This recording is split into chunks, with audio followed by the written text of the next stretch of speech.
So आज मात्र आपण त्याचा पुढचा टप्पा, दुसरा महत्वाचा सेशन या ठिकाणी बघणार आहोत, की जो आपल्याला ह्या प्रिलिम्सच्या तयारीमध्ये अतिशय इम्पॉर्टंट असणार आहे. आणि त्यामुळे आज आपल्याला या ठिकाणी आजचा जो आपण सेशन इथे बघतोय तर हा असणार आहे कंबाईन प्रिलिम्ससाठी महत्वाच्या पुस्तकांची यादी, किंवा महत्वाचे बुक्स तुम्हाला कोणते रीड करायचे आहेत किंवा तुमच्याकडे असलेच पाहिजे. आता यामध्ये मी एक गोष्ट अजून करतो तुम्हाला ऍड, म्हणजे हे जे बुकलिस्ट मी तुम्हाला सांगतोय हे तुम्हाला मी पूर्व परीक्षा पण सांगतोय आणि प्लस मुख्य परीक्षासाठी सुद्धा सांगतोय, म्हणजे तुम्हाला याचा डबल बेनिफिट जो आहे या ठिकाणी होऊन जाईल. कारण असं वेगळं काही नाहीये, ऑलरेडी हे जे रेफरन्सेस आहेत हे आपल्याला दोन्ही ठिकाणी वापरता येणार आहे.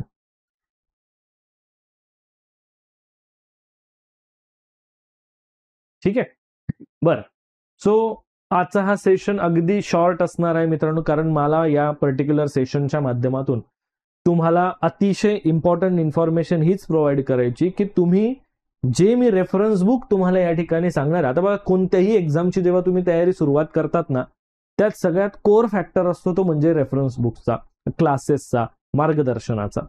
मग आपल्याला यामध्ये हे बघणं गरजेचं आहे की कसे लिमिटेड रेफरन्सेस, आता मी तुम्हाला रेफरन्सेस तर अनेक सारे सांगणार आहेत, बट त्यामधून सुद्धा तुम्हाला लिमिटेड रेफरन्सेस फॉलो करायचे आहे, की जेणेकरून तुम्हाला मॅक्झिमम रिपिटेशन त्या पुस्तकांना द्यावं लागेल. ठीक आहे, बरं. मग आता यामध्ये मी तुम्हाला अगदी बेसिक पासून तुमची तयारी ही व्यवस्थित झाली पाहिजे या अनुषंगाने हे सर्व काही डेटा जो आहे हा मी इथे प्रोव्हाइड करतो, म्हणजे तुम्हाला त्यातली सर्व माहिती व्यवस्थित समजेल. बरं. सो फर्स्ट ऑफ ऑल आता या ठिकाणी आपण बघतोय की सर जो आपला प्रिलिम्सचा सिलेबस आहे, ज्यामध्ये आपल्याला जीएसचा एक पेपर असतोय, बरोबर आहे की नाही. मग यामध्ये आपल्याला फर्स्ट ऑफ ऑल हिस्ट्रीचा पार्ट जो आहे तो या ठिकाणी लक्षात घ्यायचा आहे.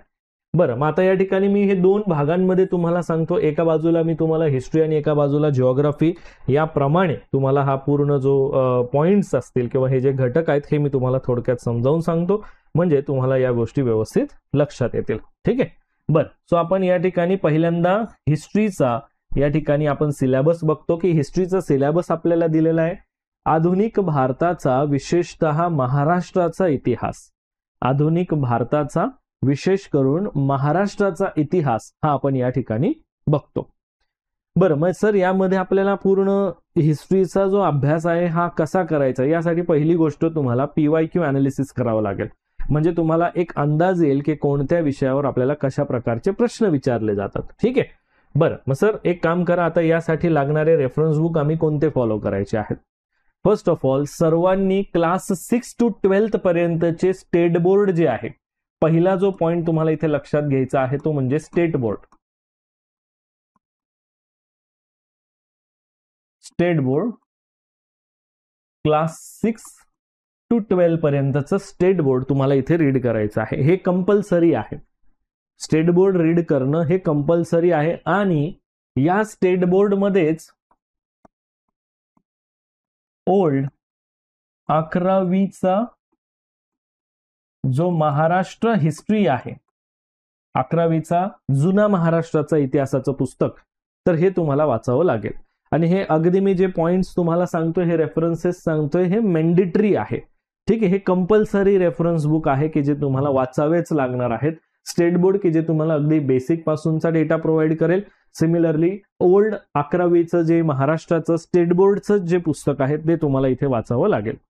बरं सर, मग यामध्ये ऍडिशनल रेफरन्स बुक कोणतं वाचायचं आहे आम्ही. मग ऍडिशनल रेफरन्स बुक जे आहे, मग यामध्ये तुम्ही महाराष्ट्राच्या आधुनिक भारताच्या इतिहासासाठी समाधान महाजन सरांचं पुस्तक तुम्ही इथे वापरू शकता.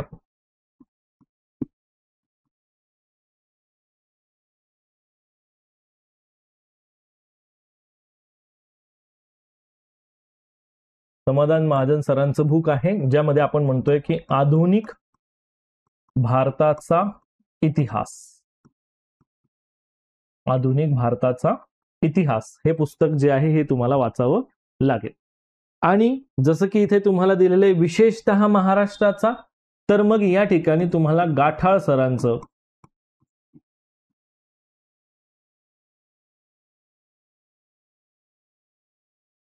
सरांचं जे पुस्तक आहे आधुनिक महाराष्ट्राचा इतिहास,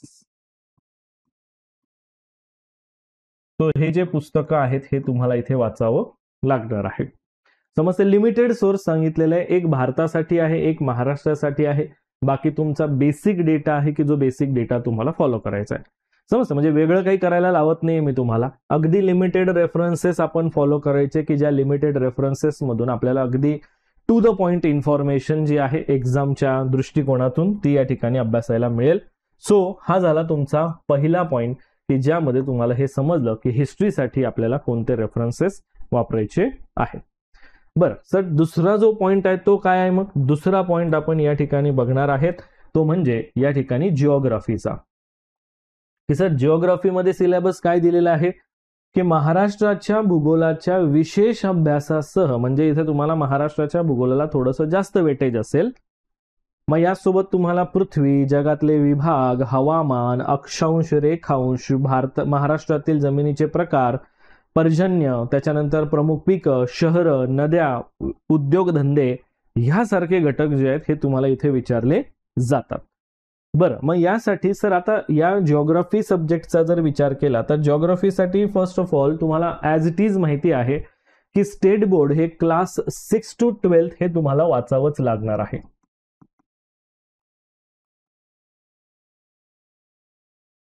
स्टेट बोर्ड तुमचं क्लास 6 to 12, बरोबर आहे की नाही? 6वी ते 12वी पर्यंतचं स्टेट बोर्ड हे तुम्हाला वाचावंच लागेल. आता जसं की आपल्याला महाराष्ट्राचा, भारताचा, जगाचा या तिन्ही अप्रोचने जो पार्ट येतो, मग यासाठी आपण फर्स्ट ऑफ ऑल जेव्हा तुम्ही जगाचा भूगोल बघतात,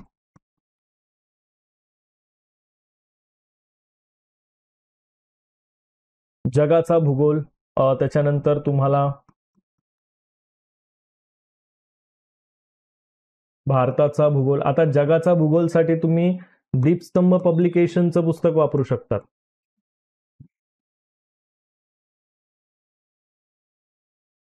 दीपस्तंभ पब्लिकेशनचं पुस्तक आहे जगाचा भूगोल. भारताच्या भूगोलासाठी लक्ष द्या रे. हा, भारताच्या तुमच्याकडे जे असेल ते तुम्ही वापरू शकतात. असं नाहीये की हे वापरा किंवा ते वापरा. मी तुम्हाला एकदम प्रॉपर जी बुकलिस्ट आहे जी तुम्ही वापरली पाहिजे त्याबद्दल सांगतोय. ठीक आहे, ह्या पुस्तक वापरू नका, ते पुस्तक वापरू नका असं मी तुम्हाला या ठिकाणी टेक्निकली सांगू शकत नाही, हे तुम्ही लक्षात घ्या. ठीक आहे, मी तुम्हाला जी दर्जेदार रेफरन्स बुक आहेत या पर्टिक्युलर एक्झामसाठी ती सगळी पुस्तकांची यादीच सांगतोय. हे तर जरा तुम्ही समजून घ्या या गोष्टी. ठीक आहे. बरं, भारताच्या भूगोलासाठी जर बघितलं तर तुम्हाला AB सौदी सरांचं पुस्तक आहे. जर ते नसेल वापरायचं तर तुम्हाला माजिद हुसेन सरांचं पुस्तक आहे भारताचा भूगोल. AB सौदींचं पुस्तक वापरा किंवा माजिद हुसेन सरांचं पुस्तक वापरा, ते तुम्ही बघा. ठीक आहे. बरं, मग सर महाराष्ट्राच्या भूगोलासाठी काय करायचं? तो महाराष्ट्राचा भूगोल, आणि या ठिकाणी तुम्ही महाराष्ट्राच्या भूगोलासाठी AB सौदी सरांचं पुस्तक वन ऑफ द बेस्ट प्रायोरिटीने आहे की तुम्ही ते पुस्तक वापरलं पाहिजे. ठीक आहे, किंवा मग तुम्हाला शक्य झालं तर तुम्ही दीपस्तंभचं पण वापरू शकतात. दीपस्तंभ पब्लिकेशनचंही वापरू शकतात इफ यू वॉन्ट. ठीक आहे, सो ऑप्शन मी तुम्हाला दिलेला आहे, पर्याय मी तुम्हाला दिलेला आहे. ठीक आहे. हा, PWच्या स्टोअरचे बुक असतील तेही तुम्ही वापरले तरी चालतील, काही प्रॉब्लेम नाहीये त्यामध्ये पण. ठीक आहे. बरं, आता मी तुम्हाला हा जो पॉइंट या ठिकाणी सांगितलेला आहे हा कोणता आहे? हा तुम्हाला इथे दिसेल की भूगोल, जिओग्राफी या विषयासंबंधीचे आपल्याला आता या ठिकाणी मी तुम्हाला बुक्स जे आहेत, रेफरन्सेस जे आहेत हे या ठिकाणी सांगितलेले आहेत. म्हणजे तुमचं हिस्ट्री आणि जिओग्राफीचे दोघांचे रेफरन्स तुम्हाला इथे लक्षात आले. क्लिअर आहे सर्वांना? ठीक आहे. बरं, मग सर अजून आपल्याला काय पॉइंट आहे? आता पुढचा जो पॉइंट आपण बघतो अर्थशास्त्र, चालू घडामोडी आणि राज्यशास्त्र. अच्छा, ठीक आहे, म्हणजे आपल्याला या ठिकाणी 3 भागात जे पुस्तकांची यादी आहे ती या ठिकाणी बघावी लागेल.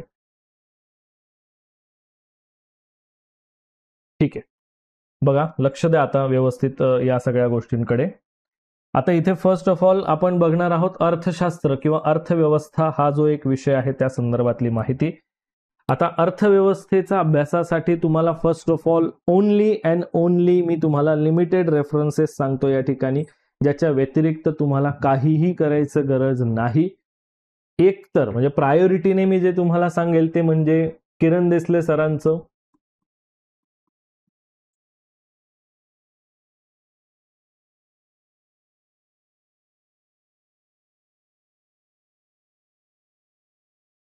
दीपस्तंभ पब्लिकेशनचं आहे. यामध्ये तुमचं अर्थशास्त्राचं पार्ट 1 and 2 असे 2 आहेत पुस्तकं, हे लक्षात घ्या. तर हे दोन्ही पुस्तकं जे आहेत, एक इकॉनॉमिक्स आहे आणि एक डेव्हलपमेंटसाठीच आहे. तर हे दोन्ही पार्ट तुमच्यासाठी इम्पॉर्टंट आहे. पूर्ण थ्रूआउट अभ्यासासाठी तुम्ही वापरू शकतात. ज्यांना हे पुस्तक थोडंसं अवघड वाटत असेल तर तुम्ही या ठिकाणी रंजन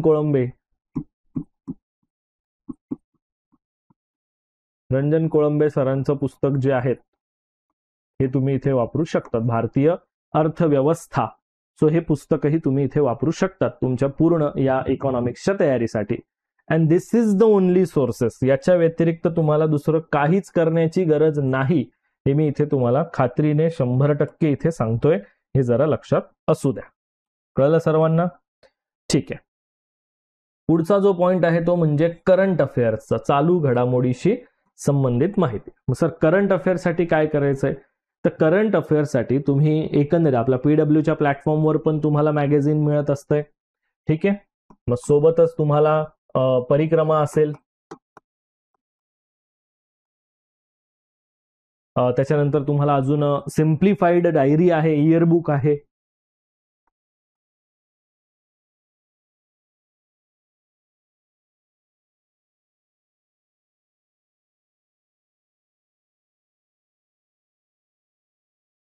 सिम्प्लिफाईड डायरी, इयरबुक आहे. सोबत तुमचं पीडब्ल्यू मॅगझिन आहे. आलं लक्षात? सो हे पण तुम्ही पॉइंट इथे बघू शकतात. यातून तुम्ही करंट अफेअर करू शकतात. यापैकी तुम्हाला कोणतंही एक फॉलो करायचं असेल तर तुम्ही कोणतंही एक फॉलो करा, हे मी सांगेल. आलं लक्षात? यापैकी एक, सगळंच करत बसण्याची गरज नाही. यापैकी एक किरण देसले सरांचं वापरा किंवा रंजन कोळंबे सरांचं वापरा, कोणतं तरी एक वापरा. ठीक आहे. पण रिपीटेडली रिव्हिजन द्या. जे मी वर लिहिलेलं आहे याचा अर्थ त्याची प्रायोरिटी जास्त आहे, की मेक शुअर की तुम्ही ते रेफरन्स बुक जे आहेत हे फॉलो केले पाहिजे.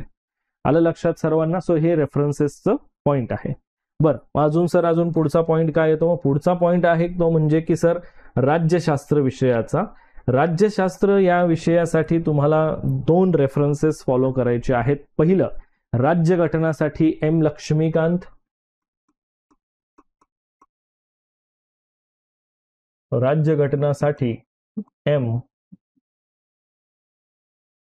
एम लक्ष्मीकांत. आणि दुसरं पंचायत राज. अजून एक सांगतो तुम्हाला, राज्यघटनेसाठी तुम्ही रंजन कोळंबे सरांचंही वापरू शकतात, भगीरथ पब्लिकेशनचं. आणि पंचायत राजसाठी जर बघितलं तर किशोर लवटे सरांचं पुस्तक वापरायचंय.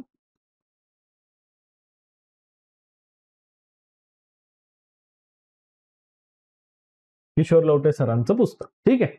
सो हे रेफरन्सेस तुम्हाला पॉलिटीसाठी यूज करायचे आहेत. सो मेक शुअर की तुम्ही हेच रेफरन्सेस जे आहेत हे इथे व्यवस्थित वाचन करणार.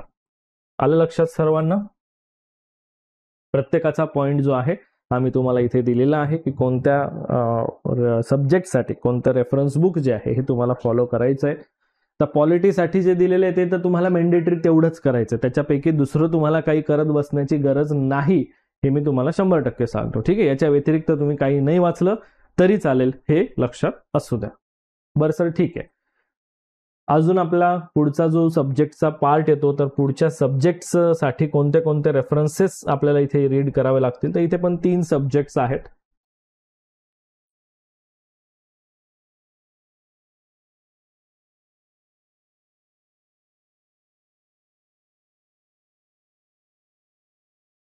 सामान्य विज्ञानसाठी तुम्ही कॉम्पिटिटिव्ह सायन्स,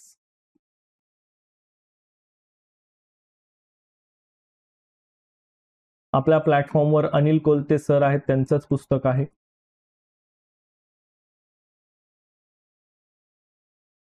आपल्या प्लॅटफॉर्मवर अनिल कोलते सर आहेत, त्यांचंच पुस्तक आहे. तुम्ही त्यांचे क्लासेसही करणार आहात या ठिकाणी. सो हे पुस्तक तुम्ही इथे वापरू शकतात. सोबत अजून आता यासाठी तर तुम्हाला पीडब्ल्यूचा सोर्स पूर्णपणे अवेलेबल आहे. तुम्हाला अजून कोणतं पुस्तक वापरायचं असेल तर सामान्य विज्ञान सचिन भस्के सरांचं पुस्तक आहे. ठीक आहे.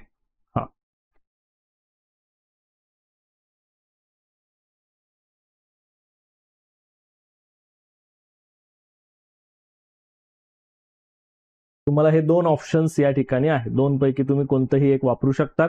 मेक शुअर कॉम्पिटेटिव्ह सायन्स हे बुक तुम्हाला अधिक चांगल्यापैकी माहिती प्रोव्हाइड करेल, तुम्ही ते वापरणं आवश्यक राहील. ठीक आहे. बरं सर, अजून आपल्याला कोणतं रेफरन्स बुक दिसतंय? मग अंकगणित सारखा विषय आहे, अंकगणित.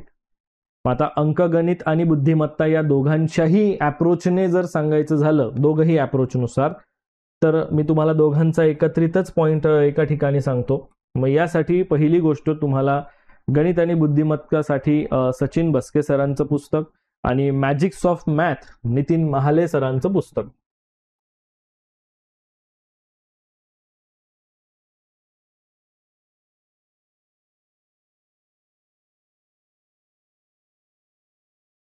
ठीक आहे. आणि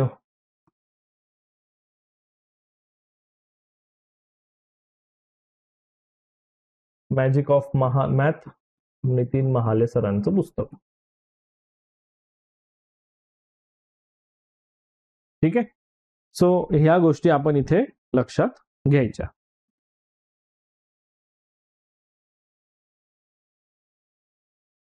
आलं लक्षात सर्वांना? तर ही आपल्याला एकंदरीत रेफरन्सची एक यादी आपल्याला या ठिकाणी लक्षात घेता येते की हे रेफरन्सेस आपल्याला फॉलो करावे लागणार आहेत या प्रिलिम्सच्या एक्झामला क्रॅक करण्यासाठी. समजतंय सर्वांना? प्रिलिम्ससाठी तुम्हाला हे अतिशय महत्वाचे रेफरन्सेस आहे जे तुम्हाला फॉलो करायचेच आहेत, हे लक्षात असू द्या. कॉमन सब्जेक्ट जे मेन्सला पण आहेत तर त्यासाठी पण तुम्हाला हेच रेफरन्सेस वापरायचे आहेत. याच्या व्यतिरिक्त असं दुसरं काही रेफरन्सेस तुम्हाला वापरायचे नाहीयेत. एक गोष्ट इथे लक्षात ठेवा, जेव्हाही तुम्ही पूर्ण तुमचं तयारी करत असतात, एक्झामच्या तयारीसाठी तुम्हाला काही गोष्टी फॉलो करायच्या आहेत. पहिली गोष्ट, कमी बुक्स आणि मॅक्झिमम ज्याला आपण म्हणू शकतोय की वाचन प्लस रिव्हिजन, हे सगळ्यात महत्वाचं आहे. कमी रेफरन्सेस वापरा. लक्षात आलं का? हा सचिन ढवळे सरांचं वाटतं, ते बस्के सरांचं नाही, सचिन ढवळे सरांचं, सॉरी.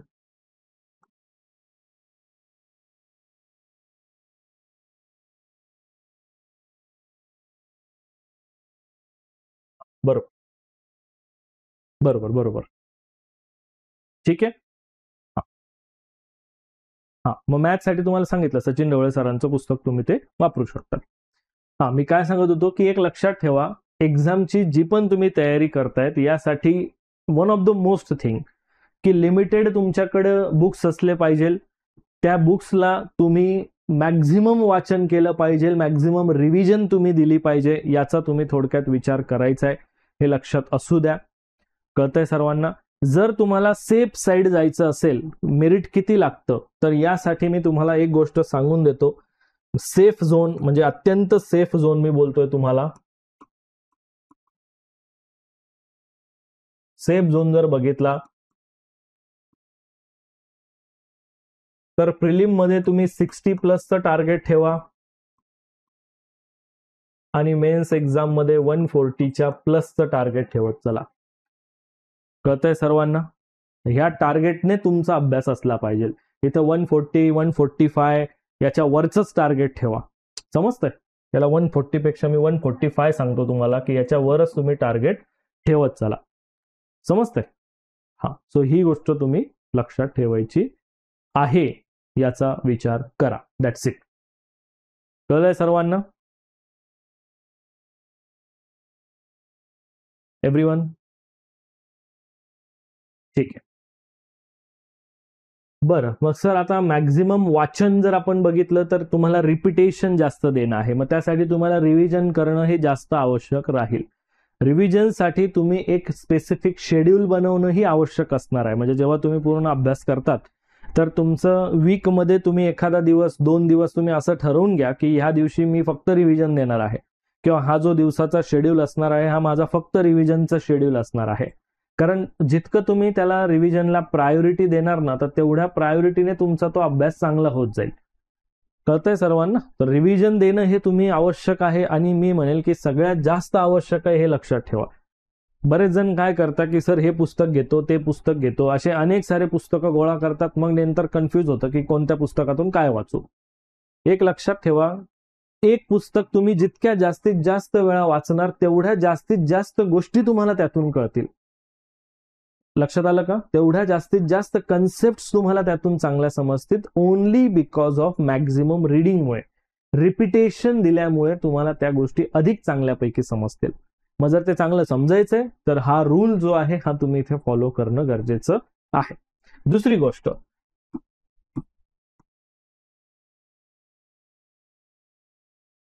स्वतःच्या नोट्स तयार करा.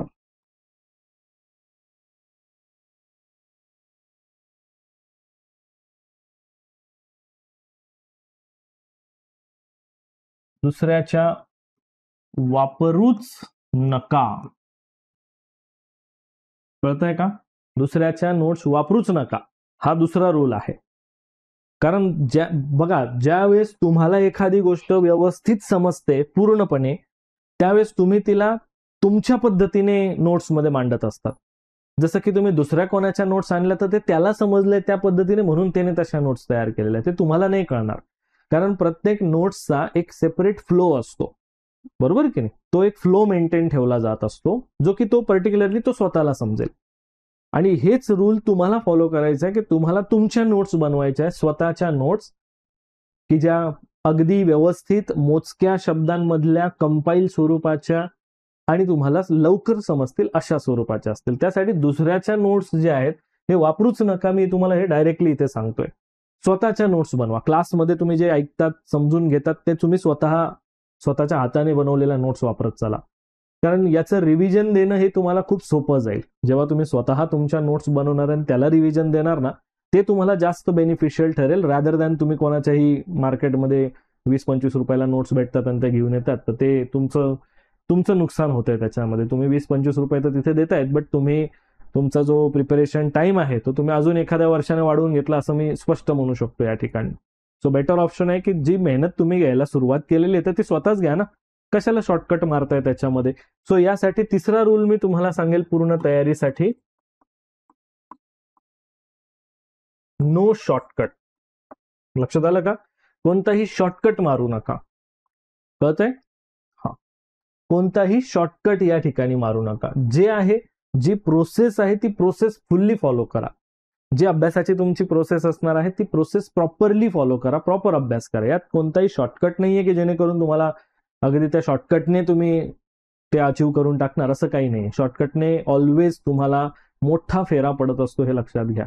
तेवढा तुमचा प्रॉब्लेम वाढत असतो. सो जी प्रोसेस आहे त्या प्रोसेसमध्ये स्टिक टू द प्रोसेस. लक्षात आलं का? स्टिक टू द प्रोसेस, की त्या प्रोसेसलाच फॉलो करा, no shortcut.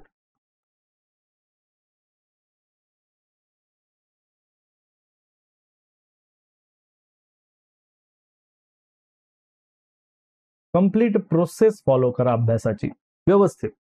First reading, second reading, notes making, revision, ह्या गोष्टी ज्या आहेत ना या प्रॉपरली फॉलो करा. तर तुम्हाला या पूर्ण तुमची जी एक्झामची तयारी आहे ही तुम्हाला अगदी व्यवस्थितपणे झालेली जाणवेल, हे लक्षात घ्या. समजते? तुमचा कॉन्फिडन्स या ठिकाणी वाढेल. इफ जर तुम्ही यातले लूप होल्स काढले, काही शॉर्टकट मारायचा प्रयत्न केला, तर तेवढाच तो फटका तुम्हालाच बसेल. So it's a better option की तुम्ही मॅक्झिमम पॉइंट जो आहे ह्या गोष्टींचा विचार करा. साधे सोपे रूल्स आहे, आलं लक्षात? हे अगदी सिंपल रूल्स मी तुम्हाला सांगितले, जे फॉलो करा. That's it. याच्या व्यतिरिक्त काही तुमचं लक्ष भरकटणार नाही, याकडे फोकस करा. Stick to the strategy, stick to the plan, आणि व्यवस्थित अभ्यास करत राहा फक्त, हे लक्षात घ्या. बाकी तुम्हाला या प्रिलिम्ससाठी या बॅचमध्ये जो आपला सिलेबस आहे या पूर्ण सिलेबसच्या ओरिएंटेशन नुसार तुम्हाला सर्वच्या सर्व टॉपिक्स कव्हर करून मिळतील. आलं लक्षात सर्वांना? येस, सर्वच्या सर्व टॉपिक तुम्हाला या ठिकाणी अभ्यासायला मिळतील. त्यामुळे बेफिकीर राहा, व्यवस्थित अभ्यासाला स्टार्ट करा. ठीक आहे? बरं, आय होप सो आता तुम्हाला या पूर्ण सेशनमध्ये जी अतिशय महत्वाची बुकलिस्ट आहे ती मी इथे सांगितलेली आहे. आणि सिमिलरली तुम्हाला काही मी अगदी बेसिक रूल सांगितलेले आहेत की जे रूल्स तुम्हाला आवर्जून फॉलो करायचे, तर तुमची तयारी व्यवस्थित होईल.